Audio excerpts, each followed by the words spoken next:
사도 바울과 바나바는 루스드라에서 복음을 전할 때, 지금 우리 계속해서 지금 사도행전 14장, 우리 사도 바울과 바나바가 루스드라에 들어가서 복음을 전하고 있는 장면에 대해서 말씀을 계속해서 듣고 있습니다. 사도 바울과 바나바가 루스드라에서 복음을 전할 때 태어나면서부터 한 번도 걸어보지 못한 선천성 하반신 마비자를 일어나 걷게 했습니다. 선천성 하반신 마비자는 사도 바울의 말씀을 듣고 먹음으로 인해 자신의 생각과 마음 안에 하나님의 말씀을 가득 채웠습니다. 하반신 마비자는 사도 바울이 전하는 복음, 즉 예수 그리스도에 대한 말씀을 들었습니다. 우리의 소망이 되시며 우리의 죄와 허물을 친히 담당하시고 돌아가신 예수님은 3일 만에 부활하셔서 지금까지도 살아계셔서 우리와 함께 하시는 그 예수님에 대해 말씀을 들었습니다. 이 복음이, 이 능력의 말씀이 선천성 하반신 마비자에게 소망의 말씀으로 들렸던 것입니다. 하나님께서 예레미야 선지자에게 하셨던 말씀, 예레미야 29장 11절 말씀, 여호와의 말씀이니라. 너희를 향한 나의 생각을 내가 아나니 평안이요 재앙이 아니니라. 너희에게 미래와 희망을 주는 것이니라. 할렐루야.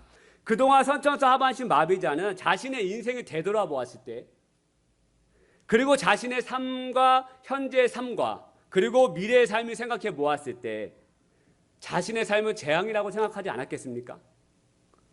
한 치 앞도 보이지 않는 어둠과 같은 인생, 누군가의 도움이 없으면 살아갈 수 없는 인생, 그 당시 율법으로 보며 장애가 있는 사람은 부정한 사람, 자신의 인생이 그냥 부정한 그 자체예요. 그래서 자신의 인생을 되돌아보고 생각해 보았을 때, 자신의 미래를 생각해 보았을 때 어떠한 생각이었겠습니까? 나는 부정하다. 내 인생은 멸망이다. 내 인생은 어둠이다. 그렇게 생각하지 않았겠습니까? 그런데 그 회당에서 사도 바울이 전하는 그 능력의 말씀을 들을 때 자신을 향한 하나님의 마음을 깨닫게 된 것이죠. 그래, 이제 내 인생은 더 이상 재앙이 아니다. 더 이상 내 인생은 재앙과 어둠, 부정한 인생이 아니다. 이제 내 인생의 현재와 미래는 희망이요 그리고 평안이다. 할렐루야. 하나님께서 예레미야 선지자에게 하셨던 이스라엘 백성에게 가서 선포하라. 너희를 향한 나의 생각은 재앙이 아니라 미래와 희망이요 평안이요 라고 하는 이 하나님의 마음을 그날 이 선천성 하반신 마비자가 사도 바울이 전하는 그 능력의 복음의 말씀을 듣고 자신의 생각이 지금 그렇게 변화되기 시작한 거예요. 그랬더니 그 선천성 하반신 마비자의 그 심령 안에 구원받을 만한 믿음이 생긴 것을 보고 사도 바울이 어떻게 합니까? 일어나라 라고 외치지 않습니까? 그리고 그 외침에 반응해서 그 하반신 마비자가 일어나 걷게 됩니다. 그런데 여러분, 이 광경을 본 무리들이, 주변에 있는 무리들이 놀라기 시작합니다. 여러분, 왜 안 놀랐겠습니까? 지금 자신의 눈앞에 걷고 있는 저 사람, 그동안 태어나자마자 장애를 가져서 지금까지 한 번도 걸어보지 못한 인생이라는 것을 여러분 주변에 있는 사람들이 몰랐겠습니까? 다 알았어요. 저 사람은 태어나면서부터 한 번도 걷지 못한 인생이야. 그런데 누군가의 외침 그 한마디로 인해 지금 일어나 걷고 있는 모습을 보니까 그 무리 사람들이 놀라기 시작한 거예요. 얼마나 놀랍고 경이로웠으면 지난주에 말씀드렸지만 어떻게 했습니까? 그 무리들이 사도 바울과 바나바를 보고 당신은 제우스다, 당신은 헤르메스다라고 그들을 신격화하기 시작해요. 그리고 제우스 신당에서 소와 한을 가지고 와서 사도 바울과 바나바를 향해서 예배하려고 합니다. 그런데 이렇게 예배하려고, 자신들이 향하여 예배하려고 하고 제사하려고 하는 소식을 들은 사도 바울과 바나바가 어떻게 합니까? 자신들의 옷을 찢습니다. 그 옷을 찢으면서 그 자신들이 향해서 예배하려고 하는 그 무리들을 말리기 시작해요. 여러분, 그 당시 유대사에서 자신의 옷을 찢는다고 하는 것은 하나님 앞에 큰 죄가 되는 것을 목도했을 때 그 슬픔과 분노를 표현하기 위해서 옷을 찢었다고 합니다. 지금 사도 바울과 바나바는 자신들이 향하여 예배하려고 하는 이 사실을 듣자마자 하나님 앞에 큰 죄가 된다는 사실을 너무나도 잘 알고 있었기에 옷을 찢으면서 그 무리들을 말리기 시작합니다. 14절 말씀, 두 사도 바나바와 바울이 듣고 옷을 찢고 무리 가운데 뛰어들어가서 소리질러. 그러면서 사도 바울이 이 무리들, 자신들이 향하여 예배하려고 하는 이 무리들을 향해서 어찌 이야기합니까? 우리도, 이 바울과 이 바나바 우리도 여러분과 같은 성정을 가진 사람들입니다 라고 이야기합니다. 사랑하는 여러분, 같은 성정을 가진 사람이라는 말이 무슨 뜻이라고 제가 지난주에 말씀드렸습니까? 같은 성정. 사도 바울이 자신을 향해서 신격화하고 예배하려고 하는 그 무리들을 향해서 당신과 우리들은 같은 성정을 가진 사람들입니다 라고 이야기해요. 이 뜻이 무엇이냐면 다른 사람과 함께 같은 것을 겪는 이라는 뜻입니다. 다른 사람과 함께 같은 것을 겪는 것을 같은 성정을 가진 사람들이라고 이야기하는 거예요. 즉 사도 바울이 자신들이 향하여서 신격하고 예배하고 제사하려고 하는 무리들에 향해서 너희들과 나는 같은 것을 함께 겪는 사람들이다 라고 말하는 거예요. 나는 너희들과 다른 존재가 아니다. 나는 너희들보다 우월한 존재가 아니다. 나도 연약한 사람이고 나도 여러분과 같이 똑같이 삼시세끼 먹는 사람들이고 나도 죄의 유혹 속에서 쉽게 넘어지는 사람이다. 나도 여러분과 같이 보잘것없는 사람들, 우리의 유일한 신은 하나님밖에 없는 그런 우린 연약한 사람들이다. 똑같은 것을 함께 겪고 있는 같은 성정을 가진 사람들이다 라고 이야기하는 거예요. 지금 저는 이 말씀을 비춰볼 때 저희 이 회복교회 공동체가 함께 웃고 함께 우는 공동체가 되면 좋겠다라고 하는 소망을 이 말씀을 준비하면서 다시 한번 품게 되었습니다. 함께 웃고 함께 우는 공동체. 저 사람이 힘들면 내가 기쁜 것이 아니라요. 그리고 저 사람이 기쁘면 내가 배 아픈 것이 아니라요. 기쁜 일이 있으면 함께 기뻐해주고 슬픔과 어려움이 닥치면 함께 울면서 위로해주고 기도해주는 공동체가 되면 좋겠다라고 하는 소망을 다시 한번 품게 되었습니다. 할렐루야. 왜 이런 공동체가 되어야 됩니까? 왜 이 회복교회, 하나님께서 한 몸으로 부르신 이 회복교회 공동체가 왜 이런 공동체가 되어야 하는가? 저와 여러분, 우리는 같은 성정을 가진 사람들이기 때문입니다. 누가 잘났고 누가 못났고가 아닙니다. 나는 높고 너는 낮은 구별, 나는 높고 너는 낮은 이렇게 구별된 존재가 아니라는 거예요. 함께 같은 것을 겪는 같은 성정을 가진 사람들이라는 것이죠. 하나님 안에서 한 몸으로 부르심을 받은 저와 여러분은 같은 성정을 가진 사람들입니다. 똑같은 것을 겪고 똑같이 고난을 당하고 똑같이 슬픔을 당하고 이렇게 사도 바울은 자신들이 향하여 예배하려고 하는 이 무리들을 향하여서 나도 너희들과 똑같은 성정을 가진 사람들이다라고 이야기하면서요.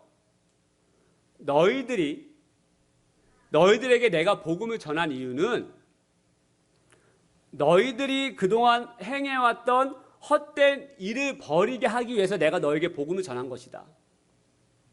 내가 높아지기 위해서, 내가 너희들의 말처럼 제우스가 되기 위해서, 너희들의 신이 되고자 하기 위해서 내가 너희에게 복음을 전한 것이 아니라 저 안진뱅이를 일으킨 것이 아니라 그동안 너희들이 행해왔던 헛된 일들이 있는데 그것에서 돌이키게 하기 위해서 너희들에게 복음을 전한 것이다 라고 이야기합니다. 사도 바울이. 그래서 지난주에 이 헛된 일이 어떤 헛된 일이라고 말씀드렸습니까? 바로 눈에 보이는 것만 쫓아 살아가는 삶. 눈에 보이는 것만 믿겠다라고 하는 이 신앙, 이것이 바로 헛된 일이다라고 말해요, 사도 바울이. 그래서 사도 바울이 선천서 하반신 마비자를 이렇게 세울 때 무리들이 어떻게 합니까? 자신들의 눈에 보이는 신을 만들어버리지 않습니까? 너 제우스야, 너 헤르메스야, 그래 빨리 소하고 하한 가져와 예배하게. 자신들의 눈에 보이는 신을 만들어버려요. 사도 바울이 이렇게 눈에 보이는 것만 믿고 눈에 보이는 것만 쫓아가는 삶이 바로 너희들의 그동안 행해왔던 헛된 일이다라고 말합니다. 여러분, 우리도 그렇지 않습니까? 우리도 하나님을 믿는다고 하지만 눈에 보이지 않는 하나님보다 눈에 보이는 것들을 더 많이 의지하고 신뢰하면서 우리가 살아가고 있지 않습니까? 매주 교회에 나오는 우리가, 하나님을 주로 믿는다라고 하는 고백하는 우리가 일상생활 살아가면서 하나님보다 우리의 눈에 보이는 그 것들을 우리가 더 쫓아 살아가고 계시지 않습니까? 제가 목회하면서 하나님을 따라가는 삶에서 가장 경계하는 부분이 바로 이 부분입니다. 눈에 보이는 것에 마음을 빼앗기고 눈에 보이는 것만 믿겠다고 하는 이 신앙, 이 삶. 저는 이 부분은 제가 제 자신에게 가장 경계하는 부분 중에 하나입니다. 왜냐하면 저도 같은 성정을 가진 사람이라서요. 눈에 보이는 것에 마음을 쉽게 빼앗기고 눈에 보이는 현상에만 집착하여서 하나님보다, 주님보다 더 눈에 보이는 것만 의지하고 신뢰할 때가 너무 많기 때문에 그래요. 제가 20년 전에 필리핀에 선교 여행을 간 적이 있습니다. 이제 필리핀은 이제 이슬람 지역만 빼면 전도가 가능한 지역이 대부분 필리핀에 있습니다. 근데 저녁에 이제 집회를 합니다. 이제 집회를 하면 그 마을에 이제 대상으로, 주민들 대상으로 집회를 합니다. 그래서 이제 팀원들이, 이제 같이 간 팀원들이 한 30명 됐는데요. 가서 마을에 도착을 해가지고 그다음 체육관이나 운동장에 이제 세팅을 다 합니다. 그리고 예배가 7시면은 5시부터 6시부터 이제 마을 주민들을 초청하러 다녀요. 예배에 오시라고. 외국인들이 왔다고. 구경 오시라고. 그러면 외국인이, 저희가 도착하자마자 이미 아이들은 인산인해를 이룹니다. 외국인들이 왔다고. 저희도 어렸을 때 미국인도 오면 기분이 쪼그려 했던 거 기억나시죠? 저는 기억이 납니다. 근데 저는 너무 어렸을 때 기억이라 진짜 했는데, 저는 이게 행가 망가가 저희 사모한테 얘기했더니 말도 안 되는 소리 하지 말라고, 무슨 6.25 때 얘기를 하냐고. 근데 알고 봤더니 저희 누나가 실제로 있었던 일이라고 해요. 저희 동네에 그 당시 미군들이 와가지고 훈련했는데 제가 막 미군들 쫓아내면서 기분이 쪼클레 막 했던 거 하고 막 진짜 이따만한 초콜릿 주고 했던 기억이 나는데요. 아무튼 저희도 외국인 보면 그다음 어렸을 때는 막 기분 막 좋아했잖아요. 그러니까 필리핀에 가면 이미 애들이 인산인해를 이뤄요. 그래서 피 부는 사나이처럼 마을에 초청하러 다니면 이미 애들이 뒤에 가득 있습니다. 그래서 와요. 오면은 이제 예배 시간 전까지 1시간 정도 남으면은 뭘 하냐면 이제 그 당시 이제 따갈로그 필리핀어로 이제 찬양 가리고 율동도 가리키고, 그리고 보통은 이제 영화를 틀어줍니다. 영화 2편을 틀어줘요. 어떤 날은 이집트 왕자 1 뭡니까? 모세 이야기. 이집트 왕자 2 뭐죠? 요셉 이야기. 그런데 제가 이제 아이들과, 필리핀 아이들과 함께, 팀원들과 함께 그 이집트 왕자 2 요셉 이야기 그거를 보고 있었습니다. 그런데 여러분 이집트 왕자 그 한번 보시면 아시겠지만 거기 어떤 장면이 나오면 요셉이 언덕 위를 막 뛰어간 장면이 나와요. 그 OST You know better than, 맞습니까? 영어가 좀 이해하는데 이런 찬양 굉장히 멋있는 찬양이 나와요. 그래서 막 달려가 요셉이. 그런데 한 카트에 어떤 장면이 나오냐면 양들이 같이 따라가요. 그 요셉을. 그 장면을 보는데 제 마음에 감동이 오기 시작했습니다. 하나님께서 저에게 감동을 주시는 거예요. 이준아, 너가 나만 보고 따라오면 너의 뒤에 양들을 붙여줄게. 너가 다른 거 보지 않고 나만 바라보고 네가 한 걸음 한 걸음 달려 나오면 너의 뒤에 양들이 있을 거야. 라고 하는 주님의 감동을 그 영화 보는 내내 제가 그 하나님의 마음과 그 감동을 제가 경험했습니다. 그런데 제가 제 앞에 있는 현실만 보면 어떻게 되느냐? 저는 낙심해요. 저에게 놀라운 말씀과 감동을 주신 하나님이 아닌 제 눈에만 보이는 것만 쫓아 살고요. 그것만 의지하면 저에게 찾아오는 건 좌절과 낙심, 두려움밖에 없더라고요. 그래서 저는 눈에 보이는 것만 쫓아 살고 눈에 보이는 것만 믿겠다라고 하는 이 기복주의 신앙을 저는 가장 경계합니다. 사랑하는 여러분, 오늘 이 아침에 다시 한번 권면하여 드립니다. 눈에 보이는 것은 잠깐이요. 할렐루야. 눈에 보이는 것은 잠깐입니다. 눈에 보이지 않는 하나님은 영원함이라고 하는 이 말씀을 다시 한번 우리의 심령에 되새기고 품으시고 돌아가시는 저와 여러분 되시길 축복하여 드립니다. 할렐루야. 그리고 또한 사도 바울은 자신들이 향하여 예배하려고 하는 이 무리들이 향하여서 너희들에게 복음을 전한 두 번째 이유가 있다. 그것은 무엇이냐? 첫 번째 이유가 뭐예요? 너희들이 헛된 이들에서 돌아오게 하는 거. 두 번째 이유는 15절 후반절에 나와 있습니다. 여러분 같이 한번 읽어볼까요? 스크린에도 나와 있습니다. 같이 한번 읽겠습니다. 시작. 여러분에게 복음을 전한 것은 이런 헛된 일을 버리고 천지와 바다와 그 가운데 만물을 지으시고 살아계신 하나님께로 돌아오게 함이라. 할렐루야. 사도 바울이 그들을 향하여서 복음을 전한 두 번째 이유가 뭐냐? 살아계신 하나님께 돌아오게 하기 위해서 내가 너희들에게 복음을 전한 것이다. 내가 높아지기 위해서 너희들에게 복음을 전한 것인가, 이 앉음을 일으킨 것이 아니라 너희들이 살아계신 하나님께 돌아오게 하기 위해서 내가 너희들에게 복음을 전한 것이다 라고 말합니다. 여러분, 저와 여러분은 하나님께서 지으신 백성이요 자녀들입니다. 할렐루야. 믿으십니까? 저와 여러분은 하나님의 자녀요 하나님께서 지으신 백성입니다. 하나님은 우리의 아버지시요 우리의 주님이심을 여러분 믿으십니까? 아멘. 여러분, 아버지와 이 자녀는요 한 장소 한 집에서 보통 같이 삽니다. 결혼해서 나오기 전까지 아버지와 자녀는 한 장소 한 집에서 같이 삽니다. 그런데 문제는요, 이 자녀들의 특징이 자꾸 집을 나가려고 해서 문제입니다. 틈만 나면 어떻게 하면 이 집에서 탈출할까? 그렇죠? 아버지의 구속에서 어떻게 하면 벗어날 수 있을까? 고민하는 게 자녀들인 것 같습니다. 여러분, 그 대표적인 인물이 누굽니까? 누가복음 15장에 나오는 둘째 아들 탕자, 돌아온 탕자 아닙니까? 둘째 아들은 아버지가 죽지 않았음에도 불구하고 지금 뭐라고 말해요? 아버지, 저에게 유산 주십시오. 아버지가 두 눈 시퍼렇게 살아있는데 유산을 달라고 말해요. 왜 유산을 달라고 말합니까?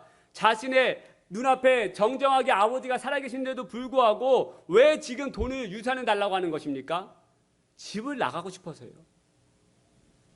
돈이 있어야 집을 나가서 살 수 있으니 빨리 지금 유산을 달라고 하는 거 아니겠습니까? 가만히 생각해보면 저도 빨리 집에서 나가서 혼자 살고 싶었습니다.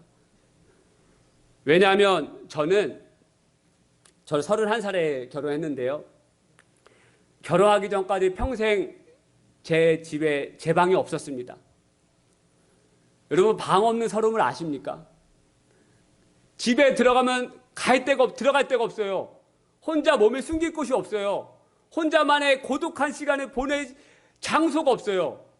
거실에서 자든지 초등학교 때까지 형 집에서 자다가 나중에 두들겨 맞아요. 나가라고. 그래서 중학교 때는 나와서 자요.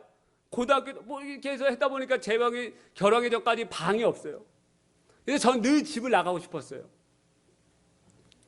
이게 자녀들의 특징인 것 같습니다. 그런데 우리도 가만히 보면 하나님 품 안에서 자꾸 나가려고 하고, 아니 그 품에서 자꾸 벗어나려고 합니다. 주님 품 안에 있는 것이 가장 안전하고 가장 은혜로운 삶인데 자꾸 다른 곳에 우리의 마음을 빼앗기고 눈에 보이는 것이 더 좋아 보여서 주님 품을 이 주님의 집에서 자꾸 나가려고 합니다. 사랑하는 여러분, 여러분은 지금 어디에 계십니까? 주님 품 안에, 아니면 주님의 집 안에 머물고 계십니까? 아니면 그 품과 그 집이 답답하다고 해서 뛰쳐나가고 계시고 벗어나 계시고 있습니까? 아까 말씀드린 이 둘째 아들 돌아온 탕자는 아버지 집이 답답하다고 생각했어요. 아버지 집은, 아버지의 품은 지루하고 재미가 없다고 생각했습니다. 그래서 아버지에게 돈을 받아서 이웃나라로 가서 그동안 자신이 해보고 싶었던 일들을 하기 위해 뛰쳐나가죠. 하지만 그의 삶에 돌아온 건 무엇이었습니까? 돼지가 먹는 지엽 열매조차 먹을 돈이 없어서 죽음의 길로 나아가지 않습니까? 누가복음 15장 16절 17절, 그가 돼지 먹는 지엽 열매로 배를 채우고자 하되 주는 자가 없는지라. 이에 스스로 돌이켜 이르되 내 아버지에게는 양식이 풍족한 품꾼이 얼마나 많은가. 뭐라고 고백합니까? 나는 여기서 주려 죽는구나. 사랑하는 여러분, 분명히 우리가 알아야 할 게 있습니다. 그리고 믿어야 할 게 있습니다. 그리고 깨달아야 할 게 있습니다. 가장 안전한 곳은 주님의 집, 주님의 품입니다. 할렐루야. 가장 은혜가 있고 아름다운 사랑이 있는 곳은 이 주님의 품, 주님의 집인 것이죠. 시편 84편 1절과 4절 말씀, 이 말씀을 제가 세번역 성경으로 좀 더 쉽게 읽어드리겠습니다. 만군의 여호와여, 주의 장막이 어찌 그리 사랑스러운지요. 주의 집에 사는 자들은 복이 있나니 그들이 항상 주를 찬송하리이다. 셀라. 할렐루야. 하나님의 품과 하나님의 집이 우리가 머물러야 할 곳입니다. 하나님의 집에 사는 자들은 복이 있다라고 말씀하고 있어요. 어떠한 복입니까? 하나님의 집과 그 품에 머물면 어떠한 복이 우리에게 임하느냐? 그 다음 절 6절에 나와 있습니다. 그들이 눈물 골짜기로 지나갈 때 그곳에 많은 샘이 있을 것이며 이른 비가 복을 채워 주나이다. 할렐루야. 여러분, 눈물 골짜기로 지나갈 때라고 고백합니다. 눈물 골짜기로 지나갈 때라는 말은 아픔과 고통과 고난으로 인해 흘리는 눈물 아닙니까? 여러분, 우리가 살아가면서 얼마나 많은 눈물 골짜기를 지나갑니까? 헤아릴 수도 없이 우리는 눈물 골짜기를 지나갑니다. 여러분, 이러한 눈물 골짜기가 왜 생깁니까? 내 힘으로 해볼 수 없는 문제와 상황으로 인해 오는 힘듦과 좌절과 낙심 때문에 오는 그런 것 때문에 여러분 눈물 골짜기가 생기지 않습니까? 가만히 있어도 눈물이 줄줄 흘러요. 왜요? 내 힘으로 해볼 수 없기 때문에. 그 누구도 나를 도와줄 수 없기 때문에.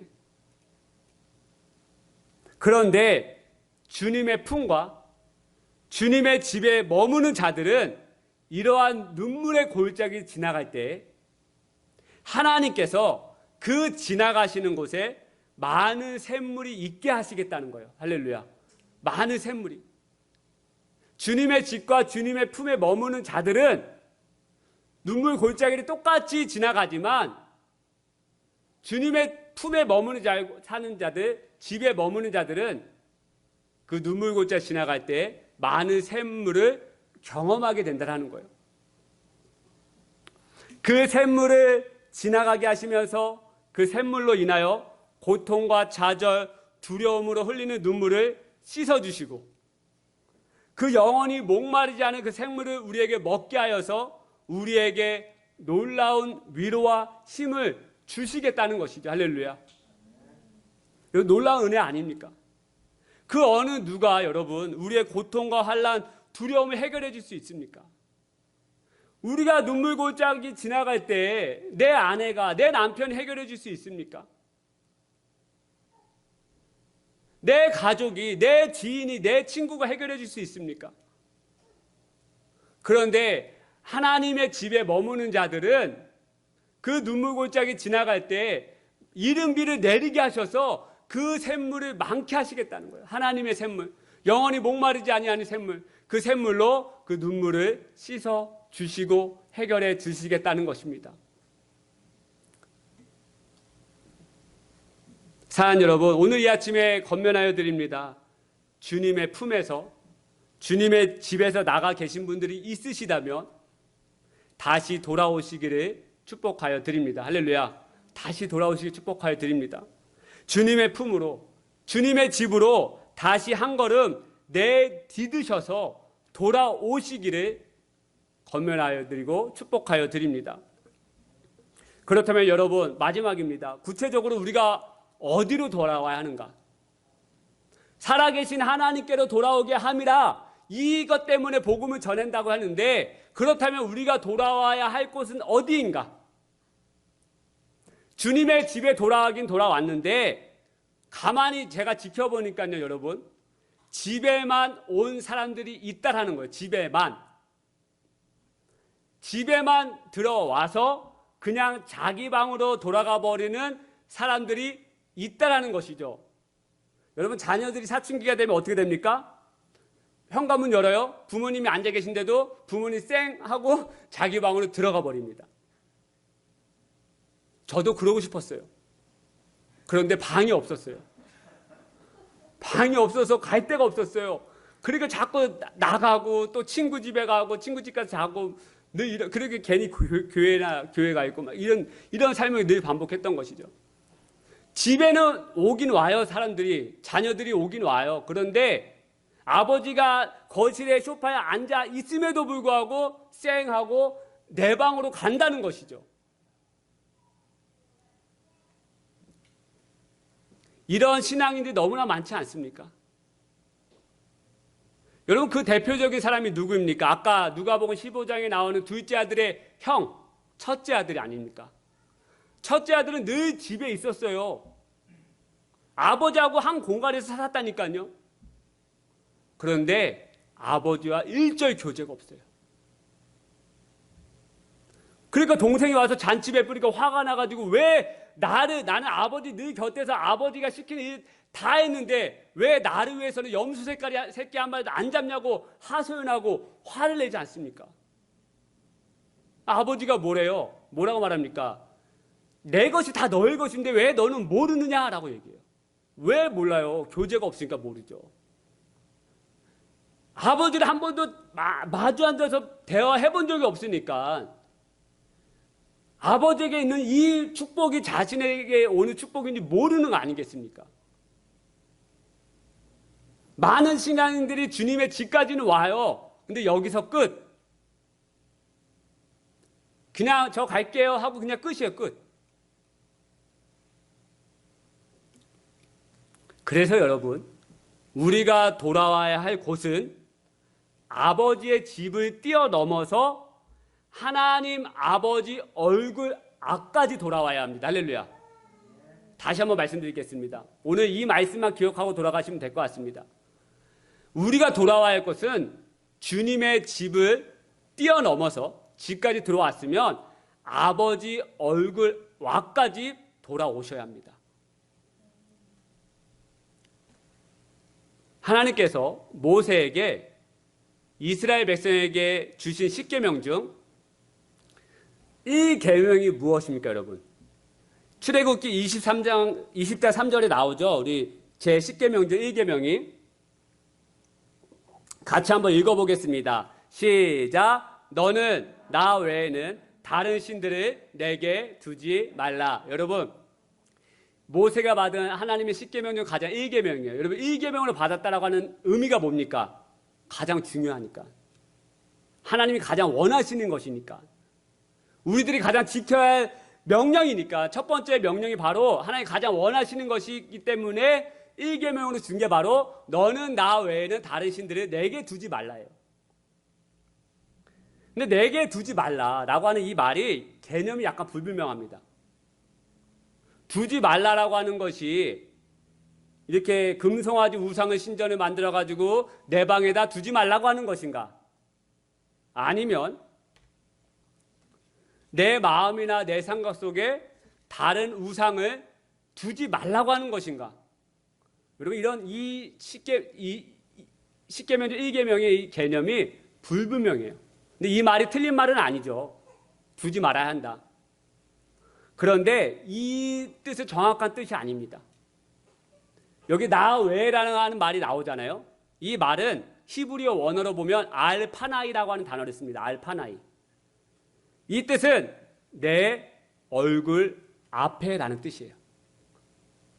너는 나 외에는, 이 나 외에는, 이 진짜 히브리어 진짜 뜻은 내 얼굴 앞에입니다. 그러니까 10계명 중 1계명 이런 말입니다, 여러분. 너는 내 얼굴 앞에, 누구의 얼굴 앞입니까? 하나님 얼굴 앞이죠. 너는 내 얼굴 앞에 네 얼굴만 있어라. 내 얼굴 앞에 네 얼굴이 아닌 다른 신들의 얼굴을 내 얼굴과 네 얼굴 사이에 두지 말아라. 끼워놓지 말아라고 하는 뜻이에요. 어떤 뜻인지 이해하셨습니까? 십계명 중 우리 하나님께서 우리에게 가장 원하시는 것이 무엇이냐? 내 얼굴과 네 얼굴 보면서 교제하고 싶다는 거예요. 하나님께서 이스라엘 백성들을 애굽에서 탈출시킨 다음에 이 말씀을 주셨잖아요. 애굽에서 탈출시킨 이유가 너희들을 고생시키기 위해서, 일을 시키기 위해서, 내가 너희들을 탈출시켜줬으니까 돈을 받기 위해서 너희들을 이곳에 불러낸 것이 아니라, 내가 너희들을 그곳에서 불러낸 이유는 이제는 내 얼굴과 네 얼굴 그 어떤 것도 두지 말고 이렇게만 바라보고 이야기하고 싶다는 거예요. 하나님께서 우리에게 가장 원하시는 하나님의 마음이 이 마음이라는 것입니다. 할렐루야. 그렇다면 우리가 어디까지 돌아와야겠습니까? 하나님 얼굴 앞까지 돌아와야 하잖아요. 하나님 얼굴 앞까지. 왜 우리는 주님의 집까지만 와고 그냥 쌩하고 돌아갑니까? 하나님께서 돌아오게 하시는 정말 진짜 목적은 내 얼굴 앞에 대화하고 싶은 거예요. 우리랑 사랑을 나누고 싶은 거예요. 서로 눈 그냥 바라보고 싶은 거예요. 우리 눈 바라보고 싶은 거예요. 근데 우리 어떻게 합니까? 눈이 자꾸 이렇게 사시처럼 안 보겠다는 거예요. 하나님 자꾸. 하나님 그러지 않으세요. 보고 싶은 거예요. 우리 눈을 똑바로 보고. 예전에 제가 예수연단에서 그때는 대학생들 교제 찬양을 많이 했습니다. 당신은 사랑받 이렇게 하면 이렇게 서로 이렇게 그러면 찬양 인도자가 서로 이렇게 보면서 찬양하래요. 그 사람이 앞에 누군지도 모르는데 눈만 바라보는 것만으로도 그냥 눈물이 나요. 그 눈 바라보는 것만으로도 내 아픔을 다 이해해 주는 것 같아요. 내 아픔을 다 공감해 주는 것 같아요. 내가 뭘 말하지도 않았는데 그냥 서로 눈 바라보는 것만으로도 모든 게 다 이해가 되어지니까 거기서 그냥 마음이 놓여져가지고 그냥 그 앞에서 한없이 눈물을 흘리면서 정말 하나님의 사랑을 축복하면서 찬양할 때가 굉장히 많았습니다. 우리가 하나님의 눈을 바라볼 때 이러한 역사가 일어나는 거예요. 할렐루야. 말씀을 매듭 짓겠습니다. 저와 여러분이 돌아와야 할 곳은 주님의 집, 그리고 주님의 집에 계신 하나님의 얼굴 앞까지 돌아오셔야 합니다. 그래서 그 주님의 얼굴 앞에서 기도하면서 찬양하면서 말씀을 읽으면서 교제하면서 우리 아픔을 이야기하면서 하나님 그 듣고 싶어 하세요. 하나님이 그 듣고 싶어 하세요. 하나님이 예레미야 선지자에게 말씀합니다. 너 이스라엘 백성들에 가서 전하라. 뭐라고 전하라고 하냐면 너 그때가 정말 좋았다라고 이야기하라는 거예요. 하나님이 예레미야 선지자에게. 그때가 언제인지 아십니까? 광야에서 나하고 같이 있을 때가 좋았다. 그걸 가서 이야기하라는 거예요. 예레미야 선지자 보고. 저 이스라엘 백성들에게. 사랑하는 여러분, 오늘 이 아침에 하나님 얼굴 앞까지 돌아오시기를 축복하여 드립니다. 할렐루야. 그리고 그 주님의 눈을 피하지 마시고 바라보시고 여러분의 아픔을 이야기하시고 여러분의 고민을 이야기하시고 찬양하시고 그러한 삶을 우리가 살아갈 때 아버지의 것이 우리의 것이 되고 하나님의 은혜가 우리의 것이 될 줄 믿으시는 저와 여러분을 축복하여 드립니다. 우리 아까 불렀던 찬양입니다. 아름다우신. 이 말씀을 준비할 때 정말 아름다우신 그 하나님의 얼굴을 생각하게 되었습니다. 정말 하나님 아름답지 않으십니까? 놀랍지 않으십니까? 우리가 이 찬양 할 때 상상하면 좋을 것 같아요. 내 얼굴 앞에 하나님이 계시다. 피하지 마시고 그 하나님 바라보면서 여러분 한번 잠잠하게 같이 한번 찬양해 보십시다. 내 안에 주를 향한 이 노래, 내 안에 주를 향한 이 노래, 영원한 노래 있으니, 영원한 노래 있으니, 날 향한 주님의 크신 사랑, 날 향한 주님의 크신 사랑 영원히 찬양하리라. 다시 한 번 더, 내 안에 주를 향한 이 노래, 내 안에 주를 향한 이 노래, 영원한 노래 있으니, 영원한 노래 있으니, 날 향한 주님의 크신 사랑, 주님의 크신 사랑 영원히 찬양하리라. 영원히 찬양하리라. 영원히 찬양하리라. 아름다우신 아름다우신 오 놀라우신 영원할 수 없는 사랑 오 위대하신 하나님의 사랑 영원히 찬양. 다시 한 번 더, 아름다우신 아름다우신 오 놀라우신 영원할 수 없는 사랑 오 위대하신 하나님의 사 영원히 찬양하겠습니다. 영원히 찬양. 우리 마지막으로 아름다우신 주님을 바라보십시다. 아름다우신 오 놀라우신 영원할 수 없는 사랑 오 위대하신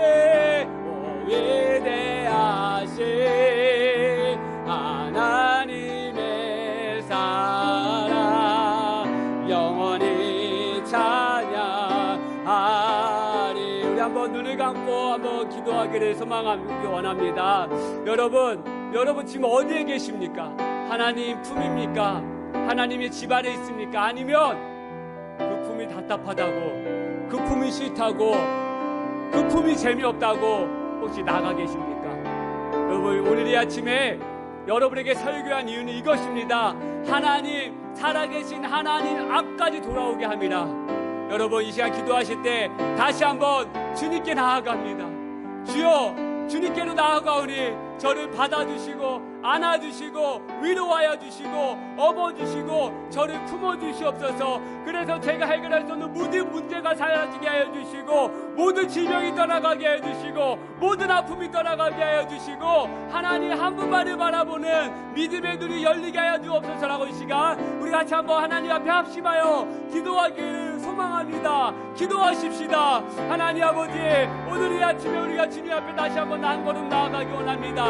혹여나 우리가 주님 곁에 떠나가 있다면, 주님 품에서 멀어져 있다면, 하나님의 눈을 우리가 피하였다면, 하나님 다시 살아계신 그 하나님 앞까지 돌아오게 하여 주시고 돌아갈 수 있는 믿음의 발걸음을 우리 가운데 허락하여 주옵소서. 하나님 사랑하는 우리 행복의 모든 공동체가 함께 웃고 함께 울며 서로 중보하며 서로 안아주며 서로 기쁨으로 나아가는 귀한 공동체 되게 하여 주시고, 또한 더 나아가 하나님 얼굴 앞까지 나와서 교제하며 찬양하며 하나님과 대화하며 이야기하며 나아갈 수 있는 하나님의 사람으로 저희들이 오늘 이 아침에 다시 한번 붙들어 주시옵소서. 돌아오게 하여 주시옵소서.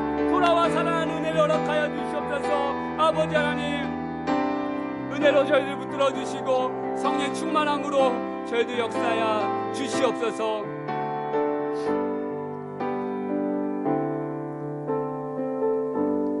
하나님 아버지 감사합니다. 오늘 이 아침에 저희들 함께 하나님 앞에 나아갈 수 있는 귀한 믿음의 발걸음을 허락하여 주셔서 감사합니다. 혹여나 하나님의 품을 떠나 있거나 하나님의 집이 싫다고 해서 떠나 있는 우리의 심령이 있다면 다시 한번 주님의 집으로 더 나아가 하나님 아버지 얼굴 앞까지 돌아와 하나님을 바라보며 하나님의 얼굴을 어루만지며 그 하나님께로부터 오는 그 하나님의 사랑을 날마다 경험하며 그래서 우리의 힘으로 할 수 없는 그 문제로 말미암아 눈물 골짜기 지나갈 때 하나님께서 준비해 주신 그 놀라운 샘물로 저희들의 눈물을 씻어 주시옵소서. 하나님 이 아침에 주님을 바라보게 하시니 감사합니다. 우리가 어디까지 나아가야 하는지 알려주셔서 감사합니다. 이 한 주 살아갈 때 또 새로운 한 달을 우리가 살아갈 때 하나님 얼굴 앞까지 나아가 하나님과 친밀한 교제를 누리며 나아가는 회복의 모든 공동체 되게 하여 주시옵소서.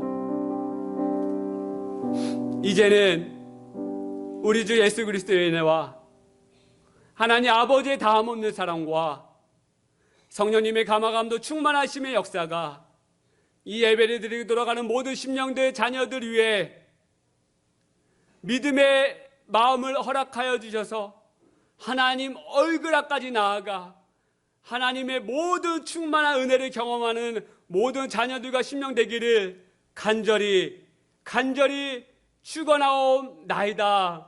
아멘.